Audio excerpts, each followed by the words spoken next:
Good afternoon, 7th grade Bobcats. Mr. Flato here. Welcome back. Hope you guys had a great Thanksgiving week. Hope you guys are all refreshed and ready to rock and roll. Make a strong 4-week push here until we get another break, winter break. So let's do our best at getting our butts to school every day, not missing any school, getting all our assignments turned in, get a little 4-week push here. I know we can all do it. On this week's B.O.B Lesson, going to continue on part 2 of emotional strength. So much of the battles of life are won 6 inches between your ears, in our own brains, how we process information. I'm going to hit on 3 different things today. The first is acting respectfully and avoiding being disrespectful to other people. Being disrespectful to other people in life rarely gets you anywhere. You may feel like it's getting you somewhere in the moment, or you're taking some anger, frustration you have and getting it off your chest. But really, to all the people that are around you, you get the reputation of not being a very cool person. The second thing we're going to talk about is the circle that you keep. Who are your friends? You'll notice that it's about this age and moving forward where the people that you spend time with have a huge influence on you and the decisions you make and the situations you get yourself into, whether that be good situations or not so good negative situations. So that's also very important moving forward. And the third thing is the glass half empty or is the glass half full? I'm a huge believer in the law of attraction, meaning the energy that you put out there into the world is what you're going to get coming right back to you. It's like throwing a boomerang. You put negativity out there, you're going to get negativity back. You put positivity out there, you're going to put positivity. You're going to get positivity back, right back at you. Tons of things are going to happen in life. Do we look at it through a positive prism or a negative prism? And that can mean the difference so much in life. So let's get rocking and rolling this B.O.B lesson. Let's get a good 4-week stretch in, and let's make it a great week. All right, we're on to our next B.O.B lesson, emotional strength, part 2. But first, let's be our best this week at HMS. Let's be safe, let's be responsible, let's be respectful, and let's be a learner. At our next slide, the things that emotionally strong people do not do, they are not disrespectful. People who are disrespectful can't process their own stuff effectively. Things are going to happen to all of us in our lives, negative things, tragic things, bad things. And people that are emotionally strong can process that in a healthy way where they don't take and put it on other people. They don't disrespect other people because they are aware and care about the perception and reputation they have. When you disrespect other people, everybody around you sees you do that. And they know that those things are important for future success, of having a reputation, of being respectful, treating people correctly. Finally, they're respectful to other people because they have healthy levels of empathy for other people. A lot of times when we have stuff going on in life and we don't process it correctly, we don't process it in an emotionally strong and healthy way by talking about it, by self-care, by getting help from other people, and we take and we put that onto other people in a disrespectful manner, that's unhealthy. And we put aside having empathy for other people. When we put that stuff onto somebody else, last week talking about this, then somebody else has to deal with it instead of disposing of it in a respectful manner. Let's have empathy for one another. We're all living tough lives and we all have tough days that we run into from time to time. Next slide, things emotionally strong people do not do. They know better than to let just anyone into their inner circle, their inner friendship circle. I talked at length last year in B.O.B lessons about how important when you were a 7th or 8th grader moving into high school, how important it is that you keep the right peers and you have the right friends. It's super critical that you have the right friends and you keep the right friends that are going to uplift you, that are going to inspire you, that are going to help you grow into the person you want to be. Emotionally strong people don't expose themselves to people who want to break their confidence down and crush their morale. They're going to hang around people that do the opposite, that keep their confidence high and keep their morale high.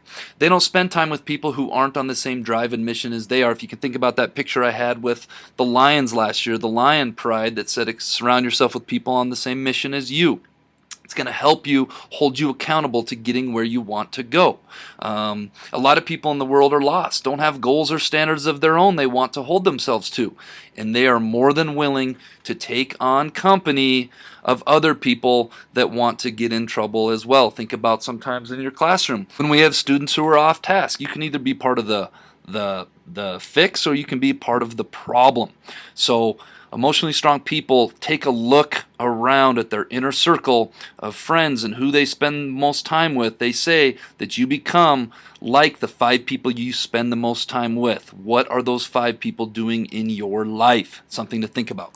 You guys remember the slide from last year in a B.O.B lesson where I talked about glass being half empty or the glass being half full? Well, emotionally strong people don't wake up and dread the day ahead. They look at the day ahead as an opportunity to still be alive, an opportunity to make something positive happen, an opportunity to accomplish a goal, an opportunity to think positively about what might happen next. The best part of your day should be the moment you wake up and realize you're still alive and can accomplish anything you put your mind to, especially at your guys' age in the 7th and 8th grade. You guys have your whole lives ahead of you. If you work hard and you do the right things and you treat people the right way, you can accomplish anything you want to in life. And that's what education is based around, and being here and leveling the playing field no matter what kind of background you come from, what kind of home support you come from.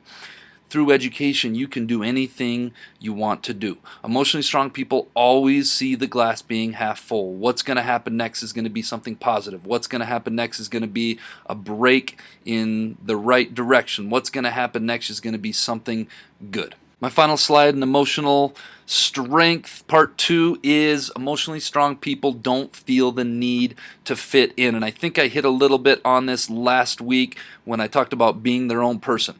The stronger you are emotionally, the more independent you start to feel. You don't need your emotional strength, or your happiness isn't dependent on other people and what kind of mood they're in and whether or not they give it to you on any given day. They don't feel the need to fit in because they do fit in where it counts in the world. Think about that.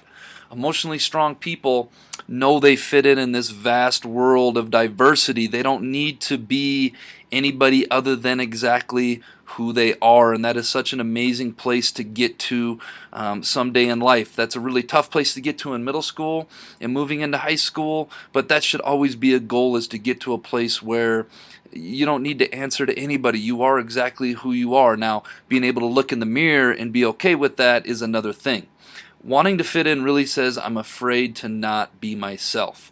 If I blend in with everybody else, then I'm accepted, then I'm not alone, and I have other people around me.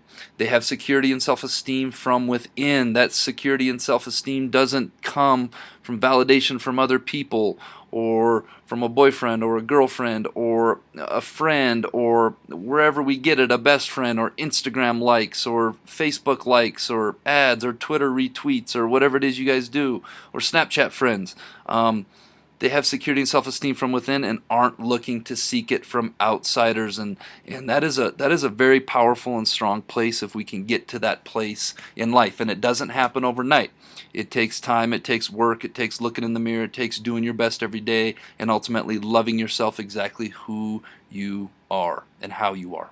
All right, we're on to this week's quote of the week, which is, believe in yourself and all that you are. Know that there's something inside of you that is greater than any obstacle. And I actually got this quote of the week. It was in the B.O.B box, so thank you to whoever left. All right, we are off to this week's Jellybean question of the week winners, who are Camille Curtin, Kate Lee, Tegan Reed, Ren Klum, and Gavin Payne. The word that did not fit with the rest was quartz. Quartz had a U in there, the rest didn't. This week's Jellybean question of the week: what has 88 keys but can't open a single door? If you think you know the answer, submit your answer to the B.O.B box. Turn it in no later than Friday. Tune in next week to see if you're a winner.